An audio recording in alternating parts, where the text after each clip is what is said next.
Today's episode is a rapid-fire Q&A with Tyler. Welcome to the Therapy Brothers podcast. I'm Brannon. I'm Tyler. We're brothers, We're therapists. and we know recovery. Bring your stories, your questions, your successes with real recovery.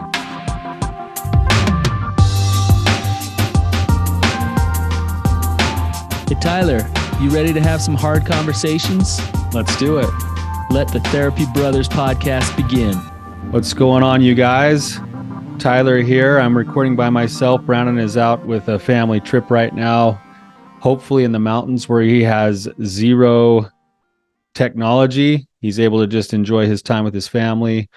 And I'm here doing a couple of episodes on my own today. So I thought today, one of the things that we would want to do is we frequently get questions that are submitted in writing instead of by callers coming on the show, and we're backlogged on a lot of those questions.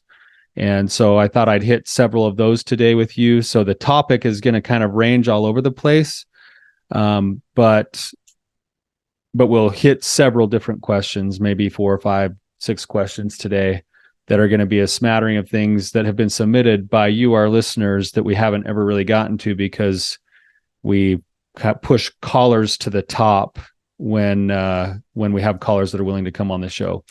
So today we're going to try to catch a few of those.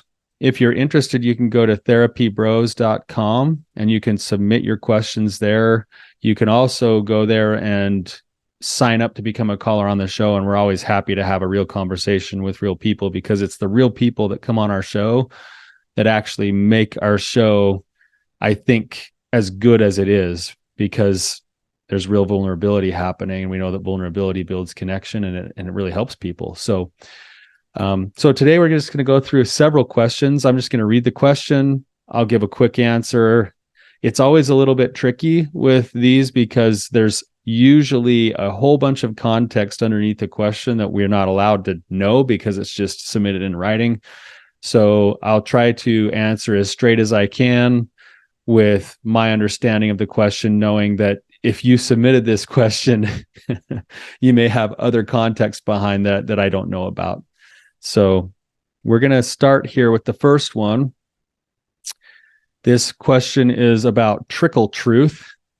And it says, my husband of 25 years had 2 emotional affairs with family and friends and a 2-year emotional sexual affair with a coworker.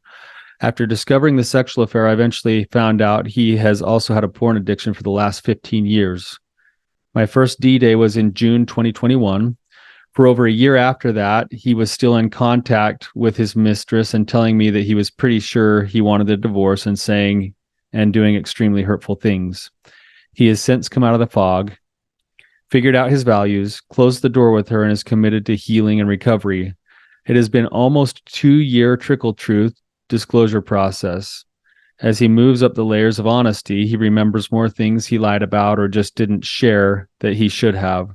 My question is, when, if ever, will the trickle truth end? Is there a way to know if and when he has been completely honest about everything? I live every day with an underlying anxiety about if and when the next bomb will drop. A really, really common question. This is a difficult question to answer because there's a lot of it depends.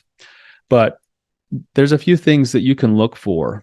The first thing is that I think you're seeing some things in a nuanced way, which is a good thing right now, because usually it's all or nothing. And so when you said that he moves up the layers of honesty, that is a common thing that happens with somebody who actually starts to work recovery, is they usually don't disclose a lot because they're trying to self-protect their shameful parts of themselves. But then they finally start to break it open, and then oftentimes it starts to trickle through with different things. It's not the most ideal by any means. It's definitely hard on the relationship. It's definitely hard on the person receiving these constant trickle out disclosures. That's why we prefer to do a full disclosure process. And that's the first thing that I would say to you is, Teresa, is that if you haven't already done it, you and your husband should consider just going through with the full disclosure process, where there can be some structure, there can be some support on both sides, there can be an opportunity for your husband to actually put together, his whole body of work, so to speak. There is always going to be maybe a few things that still bubble up once in a while because it's been buried by denial or something else. But at least there's this big kind of full, at least as full as we can get at disclosure that happens. And oftentimes anything that comes after that is stuff that's more in the same realm of things that have already been disclosed. And then those things aren't quite as big of a deal. If he's willing to do that. Now, it's interesting because in your question, you're also saying that he's changing and yet he's still not being fully honest. There's a difference between not remembering something and then having it come back. Like this happens a lot when guys come to group with me, where someone else shares part of their disclosure in group and then another guy goes, oh no, I forgot this, thing or whatever. What do I do with that? So that does happen sometimes. That's the layers of honesty, I think, part of it that you're talking about. But if there's open hiding, there's still more work to do in the realm of building trust, of him stepping into his masculinity. And that's partly why you're going to have the feelings that you have that you're feeling confused about. Whereas if you see and you feel in other areas of life, this effort, this willingness, this humility towards transparency and honesty and a continued willingness to do the right work, that feeling will shine through, even though maybe all of the details haven't yet been found or exposed yet. So you'll feel the difference more than you'll know the difference. If you're waking up in the morning and you're having a relationship where it's not going to be perfect, but where you see real effort happening, your partner isn't because you're making him, but he's doing whatever work would be there. He's going to have targets that he's working on in his own life. Even if they've grown out of sobriety and into something else, he's going to be holding himself accountable for things. He's going to be building support for himself to get empathy and accountability from other people other than you. He's going to be practicing things like empathy inside the relationship and perspective taking. And you'll feel the energy of the effort, the energy of humility, which is knowing your power and your weaknesses and being willing to admit and accept all of them. And then you'll see and feel honesty and transparency in other parts of life too, even the day-to-day kind of stuff. And if you start to feel those things and you see the things going along with the effort, that's going to be one way to start saying, okay, like we're on the right track here. I know that with some couples that I work with disclosure types of things, once they've had the big disclosure happen, many of them feel like if something else comes to awareness, if it falls under the categories of what they've already disclosed, then it might be a real quick disclosure about that and added to the categories, or sometimes they don't even feel like it needs to be spoken again because it's already been spoken to a sponsor or group or something else. And if it's something that's totally brand new, then that needs to be disclosed in the relationship in terms of the patterns and themes of things. So hopefully that's helpful for you, Teresa. I know that that's a little bit difficult because it actually is very, you can't actually have a list of the facts that would say this is 100% honest now. You have to be doing the work on your own side of things to be trusting your feelings and your gut again, which I know is really difficult after it's been ripped out of you through the betrayal process. So hopefully that's helpful for you there. We're going to go to the next one. This one is from James. And James says, I am in the 1 down position. Is there possibly a lower number like the 5 down or the 50 down position? How do I get out? I've been in recovery for 2.5 years. I feel pretty dang sober, but I feel worse about myself than I've ever felt. No confidence in my ability to make choices or decisions whatsoever. Betrayal trauma 100, James 0. Feeling about ready to blow it all up. And then in parentheses, it says, the simple fact that I'm asking this question proves that I'm not being empathetic, that I am self-focused and self-pitying and not looking at things with my significant other in mind. All right, James. Thanks for submitting the question. There's a couple of parts to this question that I want to get into with you. The first one is that the parentheses part first. You're probably right, James, that you're actually probably contributing to your own suffering because you're so stuck in being the victim. And when you're the victim, you can't be empathetic by nature. It's difficult to be empathetic. It does put you in a self-focused place, which then leads to actually more misery. The self-pitying leads to more misery. And then not looking at other things with your significant other in mind. That's probably true. And I get it. It's probably coming from a place that's born of your pain and feeling marginalized, feeling judged from your partner over the years. It's an interesting kind of a place to be, but you're not doing yourself any favors by staying in that spot. And that's probably one reason why I'm hearing the exasperation in your question. I'm hearing that, when you say you're about ready to blow the whole thing up, I don't blame you for feeling that way. I would just caution you to make sure that if you're going to blow the whole thing up, that you do it from a place of groundedness and peace and confidence and conviction rather than exasperation or anger or resentment or pettiness. And I think you know that. That's why you reached out here. There's something inside of you that knows that. So let's talk about the first part of your question, which is being in the one down position. This is really, really common. I see it so much in my practice. And by nature, it almost feels like it has to be this way at the beginning. So the typical pattern is that maybe even before D-Day happens, the pattern is already established that one or the other person is in the one up or one down position. Couples often end up in the one up and one down position. What that means is that one person feels like they have less of a voice than the other person. Sometimes both people kind of feel that way, but oftentimes there's one person that has a little bit less of a strong personality, or they don't like conflict a little bit less than their partner does. And so they often concede in everything in the relationship. And as they start to concede, there's a couple of things that happen. As they concede all the time, in order to keep the peace all the time, which is actually a great trait. It's a great skill to have. It's a great set of tools that people actually learn in therapy to learn how to keep the peace. But oftentimes, in an effort to keep the peace, the person who is going into the one down position ends up losing. The price they pay is their sense of self. Oftentimes, they lose their values. And oftentimes, they end up in a place of resentment. And that resentful place takes away the ability for that partner to then be connected in the relationship because they won't be vulnerable, and because they won't be vulnerable and they're not being authentic, they can't be transparent.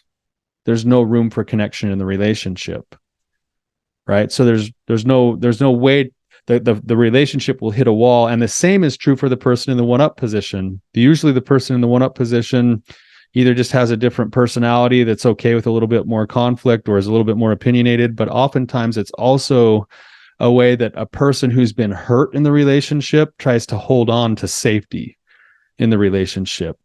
And so you can see, James, with your question, if you've been the betrayer in the equation here, you've done some things that have actually hurt your relationship, probably hurt your wife significantly, and in doing so, you've been hurting yourself too. That's the nature of these things. It would make sense that she would be in a place where, in order to try to stay in the relationship and to stay safe in her mind, she would go into the one-up position where it means you don't have a say in things. Your opinion doesn't matter as much. She's in charge. She makes all the decisions. And it's very likely, I would bet, that even she starts to resent you, because what she really wants deep down inside is an equal partner. And now she's doing some things that don't even allow you to be that, at least in your mind. And so you're stuck in this endless cycle of one up, one down. And the relationship becomes more oriented towards power and control instead of connection. And a power and control relationship you'll hit barriers all the time, and you will not be able to have the levels of connection that you want to have in your deepest, closest relationships. It takes risk and vulnerability to place each other as equals in the relationship, who are both individuals who have strengths and weaknesses, and to trust that we're both committed to working on things. And that's where a connection-driven relationship goes, and that's where the deepest levels of intimacy and connection reside in relationships. So, to your question, James, this is tricky, because part of the answer is that maybe without even knowing it, you have made choices to put yourself in the one down position, which also means that you have the ability to make different choices now that you're conscious of it, now that you're aware of it. And so what you have to do is you have to start getting back to the basics of looking at your values as a person. And then you need to line out your values and start developing boundaries around those values inside of your relationship, not in an effort to make a power play, but in an effort to start showing up as an equal in your relationship. Oftentimes the pendulum starts to swing, and a guy goes and, reads No More Mr. Nice Guy or something. And he's like, oh, I need to start having a voice now, and I need to start standing up. And then he pendulum swings up over the top of his partner, and he's still playing the same game of the power and control, rather than actually just getting to know himself. And as he comes to know himself, as he wrestles with God and gets his identity from a bigger, higher source than even his wife, he can now show up as an authentic person, inviting the kind of relationship that both of you want, rather than just playing the game and jumping over the top of your partner and now putting her in a one down position. And then you guys start this game of leapfrog that only ends in pain and suffering and resentment and exasperation, similar to the place that it sounds like you are in writing down this question. So I would suggest, James, that you have a good team of other men in your life who will provide you a couple of things. One is they'll provide you with understanding and empathy, while at the same time helping you to see your side of things, helping you to get back in touch with the best parts of yourself, and helping you to start making decisions from those places of the best parts of yourself as you try to manage your relationship. There's absolutely hope here for change, but it's going to take all of that work, letting go of resentments, letting go of your own regrets, stepping into the truth of who you are, setting boundaries in your relationship, and knowing that it probably won't go well because the pattern will be breaking, and that'll be scary for your wife, but it's for the sake of a better relationship for both of you. You're actually, if you go in and start setting the boundaries, not just for yourself, but for the one that you love, because you know what you're doing right now isn't working, that's where the heart's at peace, and that's where you're most likely to be most successful at, one, inviting change in the relationship, and two, not losing yourself. Because when you lose yourself, you've got nothing left to give. So hopefully that's helpful for you, James. Good luck to you. You're not alone there. I know for sure that you're not alone there. So thanks for sending in that question. This next question is an interesting question. It comes from Gwen. And it says, I love the podcast on May 10th. I've been bucked off the same darn horse for years now. My husband is in the mid stages of dementia, and I'm struggling with the commitment to care for him versus getting back on a horse that bucks me off every time. I'm wondering if you can help. So Gwen, first I just want to say that I just want to acknowledge that being the partner of someone who's struggling with dementia in and of itself is extremely, extremely difficult. It's gut-wrenching.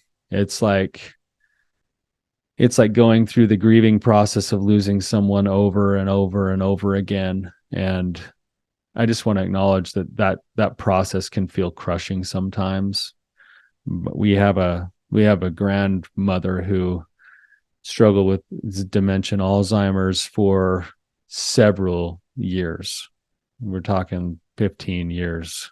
And watching the stress that it placed on the family and feeling just that crushing loss of the grandmother that we had, and seeing her sort of disintegrate was soul crushing. So I just want to acknowledge that for you. This is a tricky one, Gwen, because if I'm reading this right, what's happening is that you're getting mistreated by a person who doesn't even always remember that they've been doing the mistreating. You've been in a committed relationship with a person, married to them, probably committed to them till death do you part. And now you're stuck in this rock and a hard place of, I don't want to be mistreated. I don't want to continually be abused. I want to be treated with respect in my relationship. I can see the writing on the wall that it's probably not always going to happen with my partner who's got dementia. At the same time, I feel conflicted because I have deep down at my core some values that really matter to me, like doing the hard thing, staying because I'm committed, being loyal, fidelity in marriage and in relationships, commitment. And I've made commitments and I want to stay in my marriage at the same time that you're doing all the grieving over all of this. And so it makes sense that you're feeling a little bit conflicted. I don't know the answer to your question, Gwen, but there's a few principles that I would maybe suggest. One is, and I'm sure you're already doing this, I would suggest that you have and build, number one, a support team for yourself. A place where you can go and have the structure hold you back up when you're feeling beat down, when you're feeling not good enough, when you're feeling worn out, when you're feeling resentful, when you're feeling angry, when you're feeling sad, tired. If you don't have a support system, those things go deeper and further and you suffer more and you lose more. But if you have a support system, they act there as almost like the scaffoldings on a building that's being built. And those people can hear what you're going through. A good team member will hold with you what you're going through, and they'll be not only a landing spot, but they'll also be someone who helps to provide that backbone that you need to stay true to what the person you want to be. So that's the first thing. The second thing I might suggest, and this is just more of a logistical thing, is that you create ways and space for you not to do all of the caregiving by yourself, whether that's making sure he spends some time in a day program a little bit so you can have some time for some self-care, whether that's having family members or other friends take some shifts now and again to just give you some space and time away so that you're not totally crushed all of the time under the weight of it all by yourself. Creating space and time away and allowing yourself to have some time for rejuvenation will be also, I think, really, really important. And then the third thing, Gwen, that I would just maybe suggest is that you consider just doing a little exercise where you sit down and write down or get, there's a lot of ways to do this, but write down what your core values are, or you can go and you can get online and order something called the values deck, and it'll actually walk you through identifying your top values in life. And then after you've got those values written down, you can kind of organize them for your situation as to which ones feel most important, and then make some conscious choices on your part as to how you're going to manage and protect those values in your life. And it'll at least hopefully give you a sense that you're making choices, that you do have some power in the relationship, and that you're doing some trade-offs against those values with each other, but you have the ability to make those choices. And sometimes just knowing that you're making choices and that you always do have some level of choice, even though the situation, you can't necessarily change this, it alleviates suffering right away. So that's my suggestion for you. Again, Gwen, my heart is with you, and I wish you the very, very best. So let's get to another one here. This one is about trust. We kind of touched on this a little bit. This one comes from Marianne. It says, I am 4 years out from D-Day. I've made a lot of progress in healing. It's been a long and tortured journey. Due to financial dependency, my husband and I are still together. He wants to forget and move on. I just can't. I don't trust him. Physically and intellectually, I think I do. Spiritually, emotionally, and intimately, I do not, with caps. Does that make sense? I need help. What are your thoughts?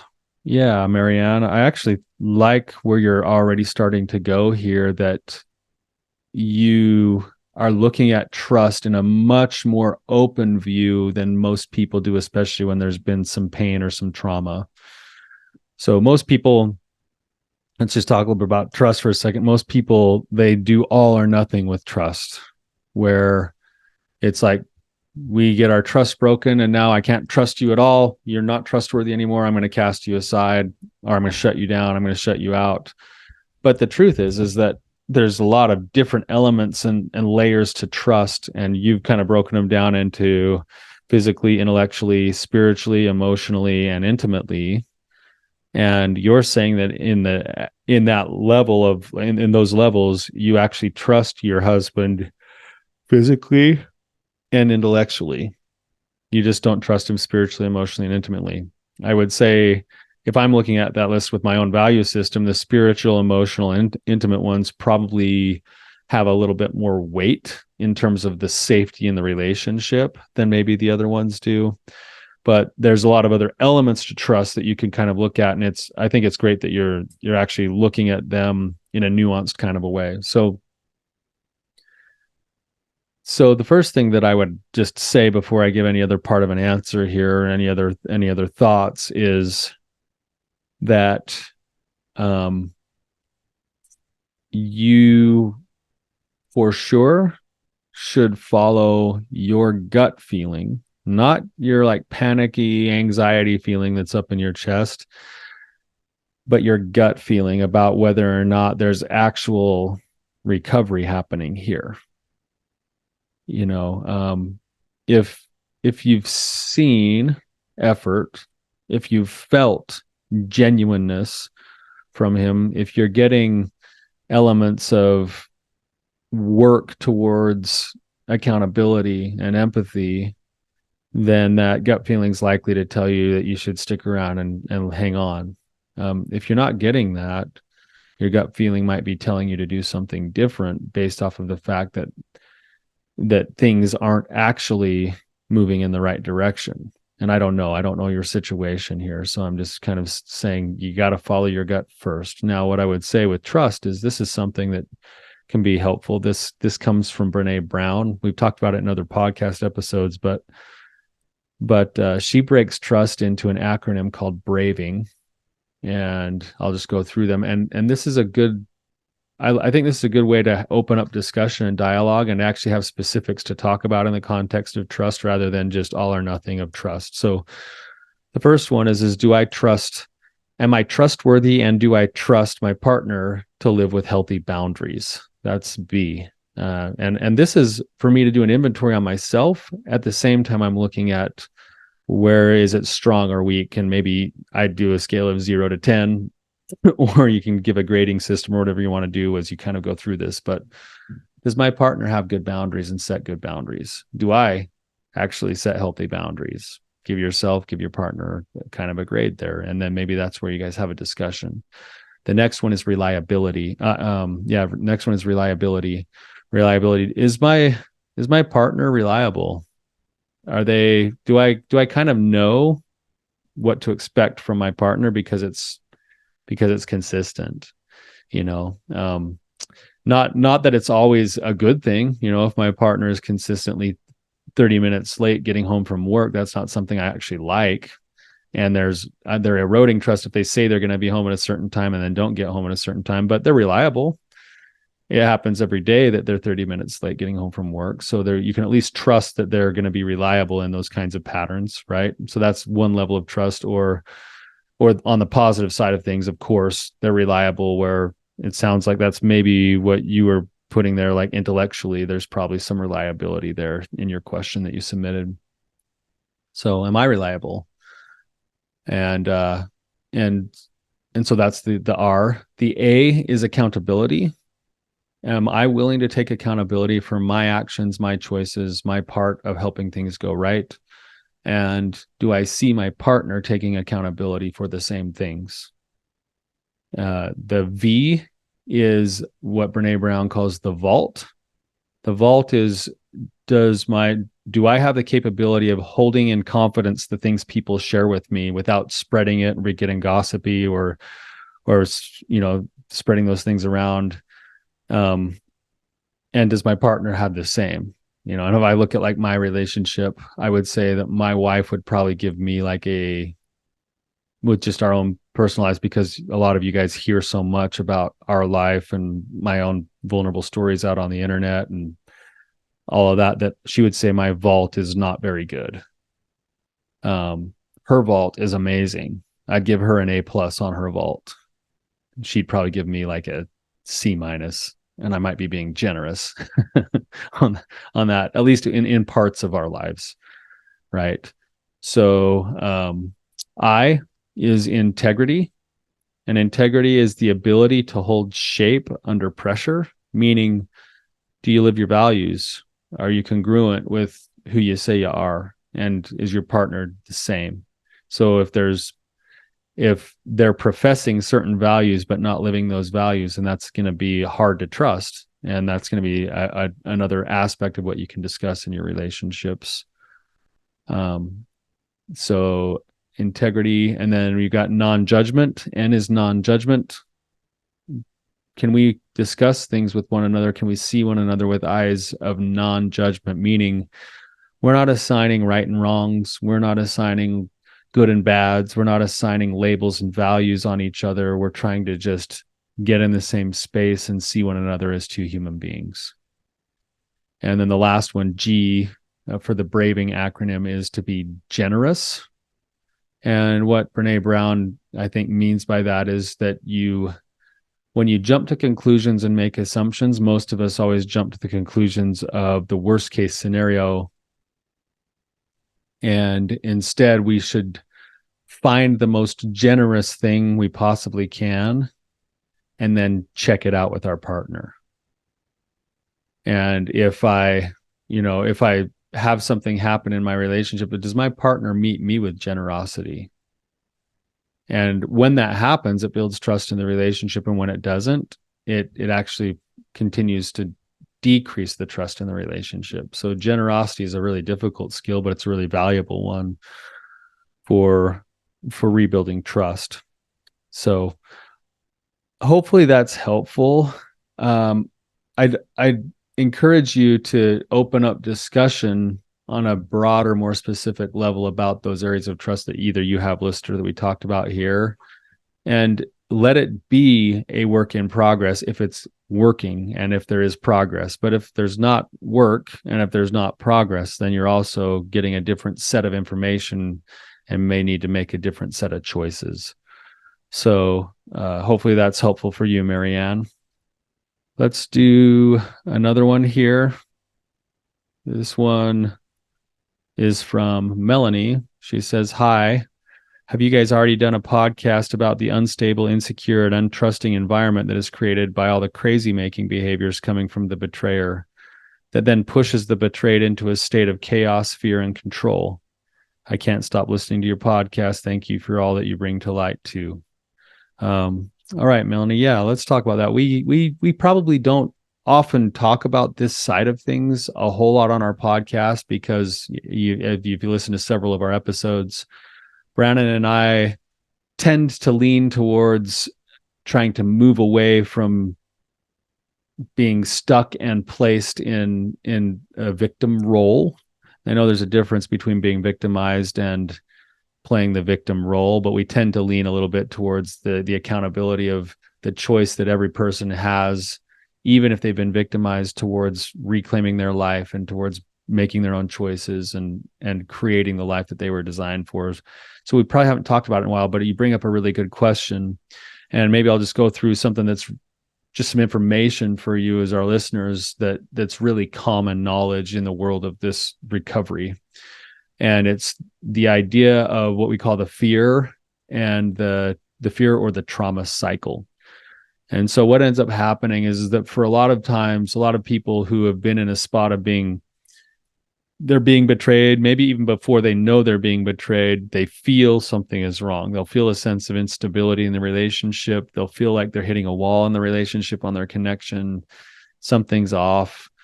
But then when they find out, when D-Day happens, when there's a disclosure or discovery, then it sort of throws everything into chaos. It elicits a whole bunch of fear in the relationship. It sometimes even brings out elements of like classic trauma that you'd see: can't sleep, problems eating, hypervigilant, you can't stop the heart from beating, bad dreams, flashbacks, all sorts of stuff sometimes happens for partners. At a bare minimum, there's a whole bunch of fear, and it sets things in motion on this massive roller coaster of emotions. And the betrayed partner will often report that they feel almost crazy, like they don't know up from down. They don't know what else they don't know. They don't know what they can trust. And because the relationship is supposed to be the safest place we have in our relationships, this is the person we're supposed to trust the most. It feels threatening to the body system the same way that the body's like, uh-oh, like I'm in danger, because we're wired for connection and attachment. And when that threat of that broken attachment is there, it's really scary. So oftentimes what happens is that the body and the brain, in an effort to try to get things back in order, to make sense of it, to try to find and grasp for safety, it moves into obsession, and the brain won't shut off. The brain and the body won't shut off. And it's like, what else don't I know? What else should I do? What else should I see? What else, how else can I manage to get safety back? And that drains the person who's been betrayed emotionally, to the point that eventually they move into the next part of the cycle, which is called control. And control goes a couple of different ways. Sometimes the betrayed partner will try to find safety by reaching over and trying to fix their partner who's betrayed them. They'll be the one to set the therapy appointments. They'll be the one to start sending podcast episodes, or they'll go take all of their devices away, or put rules on it, or they'll check up on them, or they'll drive by their work every day, all sorts of stuff like that. And what they think they're doing is trying to provide safety for themselves and their partner, but what they're ending up doing is just actually using whatever limited energy emotionally they have on something that they really ultimately don't have control over anyway. And then they often end up feeling shameful. They end up feeling tired and resentful and burned out. And then they're still in the same pain, but now they've used whatever energy they had on something that didn't yield a result. The other way that control goes is it goes inside, and they go into themselves and say, well, why am I not good enough? If I just did this better, if we were just that, if we had sex more, if the house was cleaner, if we didn't fight as much, what's wrong with me? And they'll go into like these controlling behaviors in themselves, judgmental thoughts about themselves. And then of course that leads to its own pain and shame. And then that pain and shame rolls back to the top of the cycle again: fear of disconnection, exasperation, emotional tiredness, instability. And then of course the cycle kicks itself off. And what ends up happening is we end up chasing safety and security in a way that it never actually produces it for us. And then we're just more and more tired and worn out too. So that's the cycle, I think, that you're alluding to with the question. It's a really normal thing. It's almost like a basic thing that anybody's going to have kind of fall into when there's been some big breach of trust inside of a really committed relationship. It's the natural and normal thing, but when you understand it, you can then learn to start to break it. And we probably need to do a whole episode at some point on this cycle and how to break it. But in essence, in order to break it, you have to identify it first. You have to meet yourself with understanding and compassion. You want to build a team of people who can help you to identify and break it. And then you're going to start moving back towards your own ideas and values and setting healthy boundaries again. So hopefully that's helpful for you, Melanie. Let's do one more. We're about out of time here, but we'll do one more here. This one says, I have a topic for you. Janelle, this is from Janelle. I have a topic for you. I am more than willing to do a call if it's preferred, but my topic is this. After 2 years of trying to heal our marriage, I feel like I'm still holding back. I don't want to trust my partner, even though he is doing the work and trying to connect with me. I feel myself holding back in fear that if I let go and try to connect in our marriage, things will somehow go back to the way they were and my pain won't matter anymore. I hate that this happens. I don't know how to let go of that fear and take steps towards trusting and being open again. All right, Janelle, another classic question that we get all the time. This is again another tricky one because